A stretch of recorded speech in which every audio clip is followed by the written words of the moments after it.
chers frères et sœurs, bien-aimés, quand nous, chrétiens, nous tournons vers le Seigneur, lorsque le Seigneur est l'objet que nous avons en vue, très pieux que nous sommes, très sérieux comme nous le sommes, il nous faut du temps, beaucoup de temps, pour que le Seigneur devienne notre seul objet. Est-ce là à dire une chose terrible? Nous disons aimer Dieu, adorer le Seigneur, oui, beaucoup de paroles. Mais nous aimons aussi avoir notre propre voix. Et nous n'aimons pas voir nos plans renversés. Ce moi étriqué, ce regard centré sur nous-mêmes, nous pousse à faire abstraction des plans de Dieu, à ne pas avoir la vision réelle de ce que Dieu attend de nous. Quelqu'un d'entre nous serait-il déjà arrivé spirituellement à ce point où il ne passe plus aucun mauvais moment en la présence du Seigneur? Non, non, ce n'est pas cela. Nous sommes tous encore à la place où nous pensons que seuls les intérêts du Seigneur dirigent nos cœurs dans une certaine voie. Alors que nous aurons certainement un moment difficile si le Seigneur ne nous permet pas de faire ce que nous désirons. Et voilà. Là, nous sommes démasqués.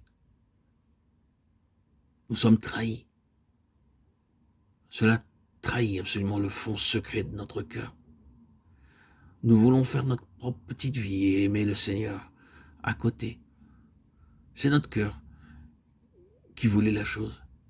Et il nous est pas facile, pas absolument facile et simple de dire « Oui Seigneur, j'ai tout autant de joie que si tu m'avais permis de faire cela.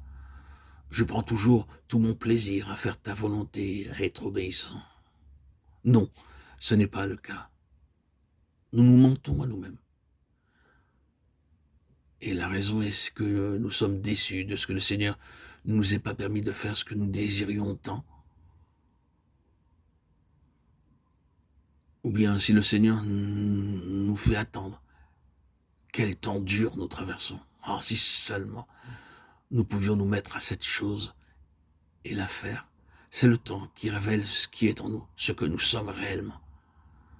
Sommes-nous consacrés totalement, entièrement, pleinement au Seigneur?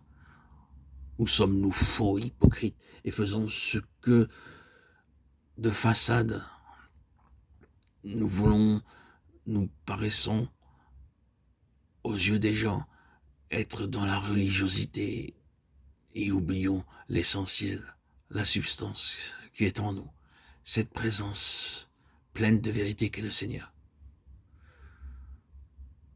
Cela n'est-il pas vrai de la plupart d'entre nous? Oui, c'est vrai. Reconnaissez-le. Voyez votre ego démystifier votre être. Mettez-vous au clair avec vous-même. Nous avons, nous, une place dans ce que nous désirons, et cela signifie tout simplement que, après tout, le Seigneur n'est pas aussi réellement notre objet que nous l'avions cru, notre raison d'être. Nous avons à côté du Seigneur un autre objet qui lui est associé. C'est quelque chose que nous aimerions être ou faire, un lieu où nous désirons aller, quelque chose que nous voudrions avoir.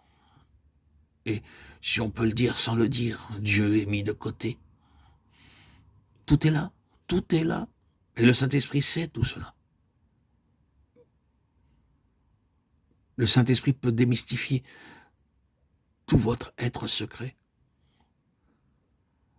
Dans cette école de Christ, où l'objectif de Dieu c'est Christ, et Christ seul, Christ tout entier, Christ pleinement, Christ établi dans votre cœur, entièrement, sans aucune autre place qui est contraire à sa sainte volonté,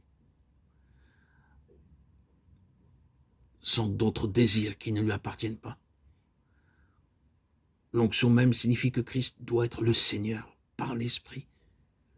Et seul l'Esprit peut vous révéler à votre véritable identité, démasquée qui vous êtes.